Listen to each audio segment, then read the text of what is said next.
Radhika Commerce classes. Here we are going to discuss a new topic, GST, Goods and Services Tax. अब goods and services tax होते क्या हैं, किस objective से goods and services tax को apply किया गया, अभी कुछ साल पहले ही हमारी कंट्री के अंदर इसको इंट्रोड्यूस किया गया, अप्लाई किया गया, इसको कहाँ पे अप्लाई करते हैं, इसके जीएसटी के साथ हमारी एंट्रीज क्या क्या होंगी, कैसे परचेज की एंट्री होंगी, कैसे सेल्स की होंगी, कौन से आउटपुट जीएसटी होते हैं, इनपुट जीएसटी क्या होते हैं, ये सब जानने के लिए इस वीडियो को, इस क्लास को एंड तक देखिएगा। ठीक है, तो विदाउट वेस्टिंग टाइम हम अपना टॉपिक स्टार्ट करते हैं, that is goods and services tax. ठीक है, अब गुड्स एंड सर्विसेज टैक्स नाम से ही समझ आ रहा है, गुड्स और सर्विसेज पे अप्लाई होने वाला टैक्स है। तो कंट्री के अंदर जितनी भी गुड्स या सर्विसेज सेल परचेज होती हैं, सिर्फ गुड्स और सर्विसेज, ठीक है, और बाकी किसी ट्रांजेक्शन पे ये अप्लाई नहीं होगा। तो हमें ये याद रखना है, जैसे नाम से समझ आ रहा है, गुड्स और सर्विसेज पे ही अप्लाई होगा। ठीक है, तो कॉम्प्रिहेंसिव इनडायरेक्ट टैक्स, तो सबसे पहले तो हम यहीं से लेते हैं कॉम्प्रिहेंसिव। कॉम्प्रिहेंसिव मतलब ब्रीफ में, मतलब बहुत सारे टैक्सेस को इंक्लूड करके एक सिंगल टैक्स बना दिया गया है। ठीक है, देन इनडायरेक्ट टैक्स। अब इनडायरेक्ट टैक्स क्या होता है? इनडायरेक्ट टैक्स वो टैक्स जिसको हम गवर्नमेंट को डायरेक्टली पे नहीं कर रहे हैं, हम किसी थर्ड पर्सन के थ्रू गवर्नमेंट को वो टैक्स पे कर रहे हैं। जैसे कि अगर हम सपोज शॉप से एक मार्कर खरीद रहे हैं, तो मार्कर हम किस रेट से खरीद रहे हैं, जो उस पे एमआरपी लिखी हुई है उसी रेट से खरीद रहे हैं, तो हमें सिर्फ एमआरपी पता है, उसके अलावा हमें नहीं पता इसमें कितने तरह के टैक्सेस इंक्लूड हैं, हमें नहीं पता कितना rate of interest, rate of tax include है, हमें सिर्फ एमआरपी पता है और वो पैसे हमने सेलर को दे दिए। अब उस पैसे में से सेलर जितनी भी जीएसटी इसकी होगी वो हमारे बिहाफ पे वो सेलर गवर्नमेंट तक पास ऑन करेगा। इसलिए इस टैक्स को, मतलब हमने कंज्यूम किया ना मार्कर को, और हम डायरेक्टली पे नहीं कर रहे हैं गवर्नमेंट को टैक्स, हमारे बिहाफ पे टैक्स कौन पे कर रहा है? हमारे बिहाफ पे वो सेलर ले रहा है और सेलर गवर्नमेंट को दे रहा है। इसलिए इस टैक्स को इनडायरेक्ट टैक्स बोला जाता है। ठीक है, then levied at a prescribed rate. अब हमारे पास जो भी जीएसटी कैटेगरीज हैं, कुछ हमारी असेंशियल कमोडिटीज के अंदर आती हैं, कुछ लग्जरी कमोडिटीज के अंदर आती हैं, तो जो जीएसटी का रेट है वो अलग अलग है। ठीक है, तो उस केस में कुछ 5% जीएसटी कैटेगरी में आती है, कुछ 18% कैटेगरी में आती है, मींस 5% से लेकर 28% तक का हमारा जीएसटी का रेट होता है। तो एक प्रेस्क्राइब्ड कैटेगरी के अकॉर्डिंग, एक प्रेस्क्राइब्ड रेट के अकॉर्डिंग हम उसमें जीएसटी चार्ज करेंगे ऑन एवरी सप्लाई मतलब cell purchase of goods and services. ठीक है, तो हमारी जो गुड्स या सर्विसेज सेल या परचेज हो रही हैं अक्रॉस द कंट्री, उन पे एक प्रेस्क्राइब्ड रेट से, एक डिसाइडेड रेट से, जो गवर्नमेंट ने डिसाइड कर दिया है, हम इनडायरेक्टली उनसे टैक्स ले रहे हैं, that is called your GST. ठीक है, और अब इसकी कुछ कैरेक्टरिस्टिक्स भी हैं। अब कैरेक्टरिस्टिक्स क्या होंगी? Comprehensive indirect tax. Comprehensive indirect tax हमने अभी एक्सप्लेन किया। ठीक है, बहुत सारे टैक्स का सम टोटल है, दूसरी तरफ इनडायरेक्ट है, इनडायरेक्टली दिया जाता है। ठीक है, देन वैल्यू एडेड टैक्स। अब value added tax is what? Value added मतलब कोई भी गुड अगर उसमें कुछ वैल्यू एडिशन किया जाता है और फिर सेल किया जाता है, तो जीएसटी जो है उस वैल्यू एडेड पार्ट पे ही अप्लाइड होगी। जिसपे ऑलरेडी जीएसटी पे हो चुकी है, उस पार्ट पे जीएसटी दोबारा से अप्लाई नहीं होगी। लाइक हम एग्जांपल लेते हैं किसी भी शर्ट का। ठीक है, तो शर्ट सबसे पहले तो कॉटन से धागा बना होगा, थ्रेड बना होगा, उस फाइबर है वो बना होगा, मीन्स क्लोथ लेंथ बनी होगी। अब लेंथ से कटिंग होके शर्ट बनी होगी, उसके बाद उसमें बटनिंग वगैरह फिनिशिंग हुई होगी। फाइन, चार सपोज हम मान के चलते हैं कि इन 4 स्टेजेस में हमारी जो शर्ट है वो बन के प्रिपेयर होती है। तो उस केस में हमने फर्स्ट जब कॉटन से थ्रेड बनाया है तो फर्स्ट स्टेज हुई, एक जीएसटी अमाउंट यहाँ पे हुआ होगा, ठीक है।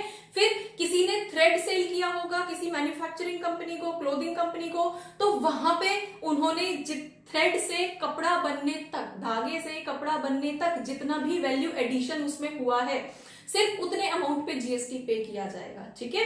फिर उस कपड़े से शर्ट बनने तक उस पे जितना वैल्यू एडिशन हुआ है नेक्स्ट जो कंज्यूमर होगा वो उतने पे टैक्स देगा, ठीक है। तो हमारा कहने का मतलब यहाँ पे है कि जितना वैल्यू एडिशन किसी भी प्रोडक्ट में होता जा रहा है सिर्फ उतने पे ही आपकी जीएसटी अप्लाई होती है, ठीक है।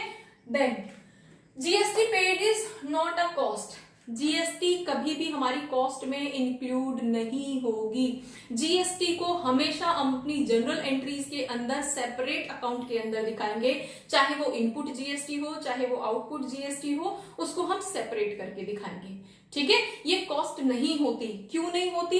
क्योंकि हमने कंज्यूमर से लिए, एक शॉपकीपर ने मार्कर सेल किया है, जीएसटी कंज्यूमर से लिए, ठीक है। और ये जो कंज्यूमर से उसने रिसीव किया है जीएसटी के नाम पे, वो सारा अमाउंट उसको गवर्नमेंट को सबमिट करना है, वो अपने पास नहीं रखेगा। तो इसको हम कॉस्ट नहीं मानते, ना तो कॉस्ट मानते हैं और ना ही प्रॉफिट अमाउंट मानते हैं। ये जैसा हम कंज्यूमर से लेते हैं वैसे ही हमें गवर्नमेंट को सबमिट करना होता है, ठीक है। Next, uniform rate. अब all over the country, across the country ये जीएसटी एक ही रेट से अप्लाई होगी, इसमें कोई भी वेरिएशंस नहीं है, depending upon the categories of goods, ठीक है। जो नेसेसिटी गुड्स हैं, लाइक हमारा गेहूं हो गया, लाइक हमारी कॉटन हो गई, ये इस तरह के रॉ मटेरियल हैं जो लाइफ के लिए नेसेसिटी गुड्स हैं, तो ये 0% कैटेगरी में आते हैं, इन पे कोई भी जीएसटी टैक्स अप्लाई नहीं होता, ठीक है। फिर कुछ मेडिसिन हो गई, कुछ और हमारे इंपॉर्टेंट गुड्स हो गए जो हमारी लाइफ के लिए रिक्वायर्ड हैं, उन पे 5% लगता है। देन कुछ गुड्स पे 18% लगता है, कुछ गुड्स पे 28% लगता है। तो एक यूनिफॉर्म, अगर उस कैटेगरी की गुड्स हैं तो एक यूनिफॉर्म रेट से ही जीएसटी चार्ज होगा। हर गुड पे, हर सर्विसेज पे अलग अलग रेट से जीएसटी चार्ज नहीं होता। Now objectives of GST. Objectives क्या होंगे? किन किन ऑब्जेक्टिव से, किन उम्मीदों से, किन उद्देश्यों से सोच के हमने जीएसटी को अप्लाई किया होगा?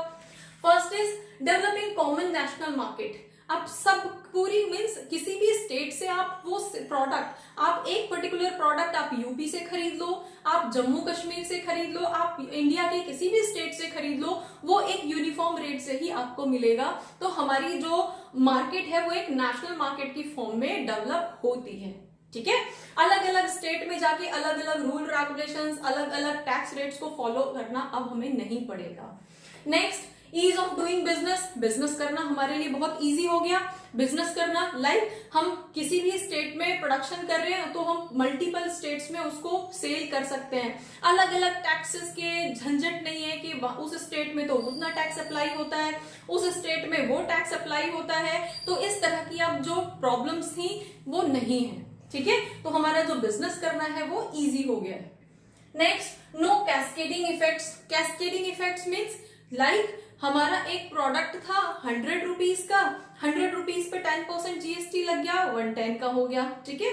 अब आगे चल के सेल हुआ, आगे चल के उसने 150 का सेल किया, उसने 40 रुपीज का उसमें चेंजेस किया, वैल्यू एडिशन किया, 150 हो गया। अब 150 पे वो देन 10% चार्ज करेगा तो 15 रुपए उसको जीएसटी के मिलते हैं, ठीक है। अब उसने उसमें 50 रुपीज का चेंज किया, 200 हो गया, प्लस वो 15 रुपीज। तो इस तरह से प्राइस बढ़ता चला जाएगा और उस प्राइस पे जो जीएसटी जो टैक्स का रेट है वो इंक्रीज होता चला जाएगा, ठीक है। ये सारी चीजें पहले होती थी जब वेट अप्लाई होता था, ठीक है। तो अब जीएसटी के अंदर उस कैस्केडिंग इफेक्ट को, कैस्केडिंग इफेक्ट मतलब जो हमारी इंक्रीज्ड वैल्यू है उस पे टैक्स, तो कंज्यूमर तक पहुंचते पहुंचते जो प्रोडक्ट था वो बहुत महंगा हो जाता था और एक बड़े टैक्स का बर्डन कंज्यूमर के सर पे होता था, ठीक है। तो वो चीज अब जीएसटी की हेल्प से खत्म हो गई है। अब ऐसा कोई भी कैस्केडिंग इफेक्ट नहीं बचा है। देन इसका ऑब्जेक्टिव था वन नेशन वन टैक्स, मतलब पूरी कंट्री में एक ही तरह का टैक्स अप्लाइड होना चाहिए। वही इसी ऑब्जेक्टिव के साथ जीएसटी को अप्लाई किया गया है। देन हमारे पास बेटर टैक्स मैनेजमेंट। पहले मल्टीपल टैक्स होते थे, हर स्टेट के अलग अलग रेट होते थे। लाइक हम वैट ही ले लें, यूपी के अंदर वैट का अलग रेट होता था, हरियाणा के अंदर अलग होता था, दिल्ली के अंदर अलग होता था। मीन्स हर स्टेट में आपको जाना है, अलग अलग टैक्स रेट्स होंगे, अलग अलग स्टेट गवर्नमेंट्स के रूल होंगे। बहुत टफ होता था टैक्स को मैनेज करना।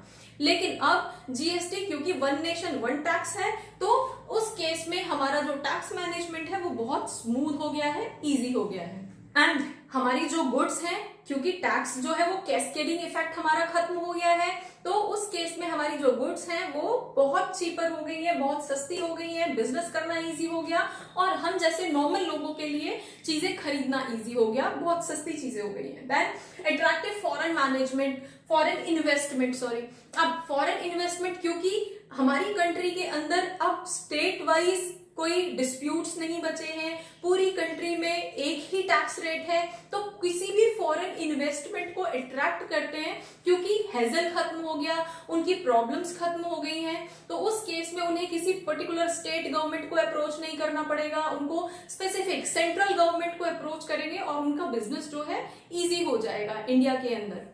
Next, uplifting GDP. अब इन सब चीजों से होगा क्या?